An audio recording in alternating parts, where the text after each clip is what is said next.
avec nous aujourd'hui pour souligner le premier événement de l'année organisé par la galerie MP Trésor. Donc, il s'agit d'ailleurs d'un double vernissage.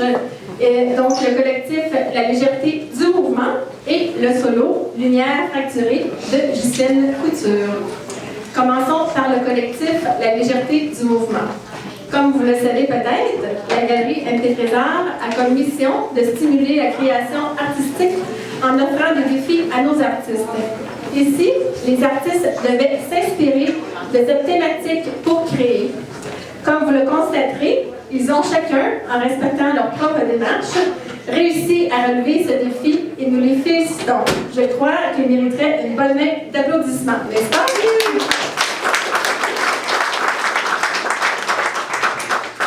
Nous les remercions d'être ici avec nous.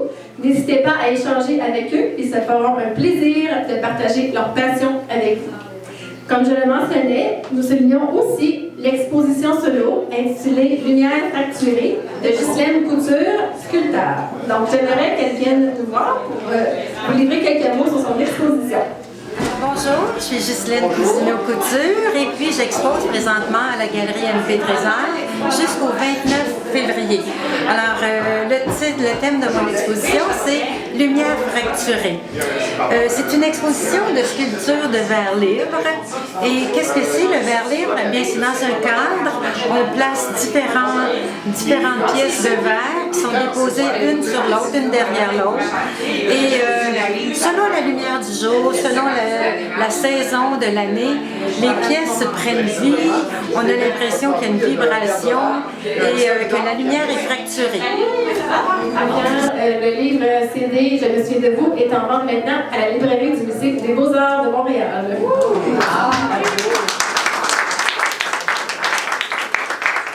Donc, pour toute question, achat ou autre, je vous invite à aller voir mon conjoint Daniel Giroux. Ça me fera un plaisir de vous servir. Je vous souhaite à tous un excellent vernissage et n'oubliez pas qu'au nom des artistes, vous avez le droit de succomber à la tentation. Donc, merci et bonne exposition. Alors, nous avons l'honneur d'avoir avec nous la poète Diane Descoteaux. Donc, Diane, approchez-moi de nous un petit peu.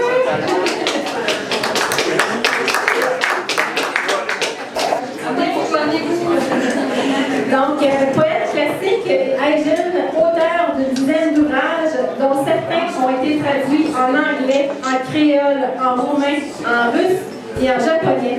Elle signe plusieurs préfaces et collabore à au-delà de 500 revues et anthologies. Elle est aussi lauréate de plus de 50 prix littéraires dans la francophonie. Avant qu'elle fasse la lecture de quelques-uns de ses poèmes, j'aurais quelques questions à lui poser. Donc, bonjour Diane. Dis-moi, d'où provient ta passion pour l'écriture? C'est une bonne question, Mélanie. Bonjour, Mélanie. Bonjour. Bonjour tout le monde. Ma passion pour l'écriture, je pense que c'est venu avec les cheveux et tout ce que j'ai là en naissance. J'ai toujours aimé écrire depuis que je suis toute jeune, en fait. Ça a toujours été là, quoi. Les mots, je vois tes mots, ça a toujours été là. C'est la seule réponse que j'ai. OK. Quand c'est en nous, c'est en nous. Hein? Jusqu'au fond de l'âme, c'est comme ça. Donc, tu écris des haïkus. Donc, peux-tu nous expliquer c'est quoi la particularité de ce style d'écriture? Ça, c'est plus facile. Alors, le haïku est un petit poème d'inspiration japonaise. Ça nous vient du Japon, évidemment, de Basho au XVIIe siècle, en 1644, pour être plus précis. Alors, ça se construit sur 3 lignes, donc très bref. On pourrait dire que c'est une fois une image, hein? Donc ça se marie bien avec ce qu'on voit aujourd'hui, qui est magnifique en passant. On voit ici, hein? C'est la première fois que je suis plein d'émotions et je vais repartir avec plein d'inspiration. Alors, le petit poème, c'est une photo, une image en mots, mise en mots. C'est quelque chose qu'on amène avec soi, qu'on peut écrire sans papier, sans crayon, parce qu'on peut le répéter facilement. Ça comporte 150 règles, ce petit poème tout petit, parce qu'il est en lien avec la nature, il doit y faire référence. Un enfant de 5 ans doit le comprendre. Donc, on ne sait pas faire joli, on ne sait pas de rimer, on ne sait pas de poétiser, on dit ce qu'on voit, tout simplement, que ce soit compris. Bref, c'est ça. Que dirais-je, sans vous faire un atelier. Moi, comme j'expliquais Mélanie, moi, je suis un cheval au galop. Et ça va bien quand j'ai une bride sur le cou et qu'on me pose des questions, je réponds. Mais là, je pense qu'on a fait un long, c'est bon. Merci beaucoup. Donc là, Diane, je pense que tu aimerais faire participer le public à des lectures. Ah oui. Donc, on inviterait, bon, comment ça va fonctionner? Je pense qu'on va prendre des livres et on va dans... Qui serait volontaire pour nous lire un haïku? Vous ouvrez au hasard. Avec le hasard. Sylvie, hein? Bon, bien ici, Sylvie.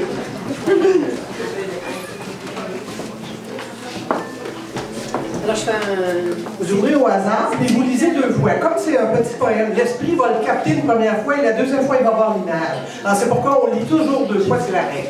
Une des 150.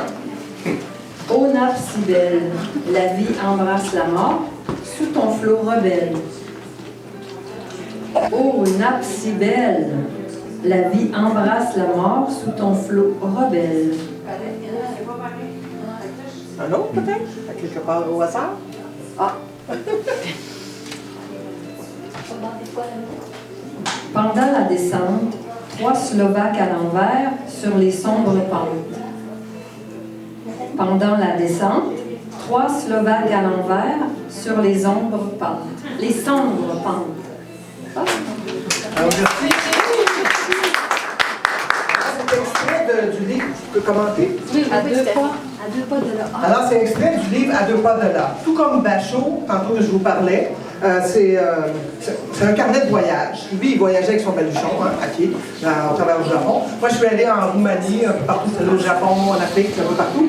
Et c'est mes notes de voyage, en fait, sous forme de haïku. C'est le dernier qu'elle a lu. On est monté avec un chauffeur de taxi dans une montagne en Roumanie où il y avait des flammes qui sortaient de la montagne. C'est quelque chose qui n'est pas connu du public, mais le chauffeur de taxi connaissait ça. Il faut nous monter la montagne, c'était horrible. J'ai des batailles blanches. Si j'avais eu su ça, j'aurais jamais fait ça. Il me tirait vraiment. Et quand on est redescendu, c'était à la noirceur, c'était dans la boue. Alors, ça glissait. Je me disais, jamais, je vais mourir, c'est sûr. On a rencontré 3 Slovaques. Vous l'avez compris. Il était à l'envers.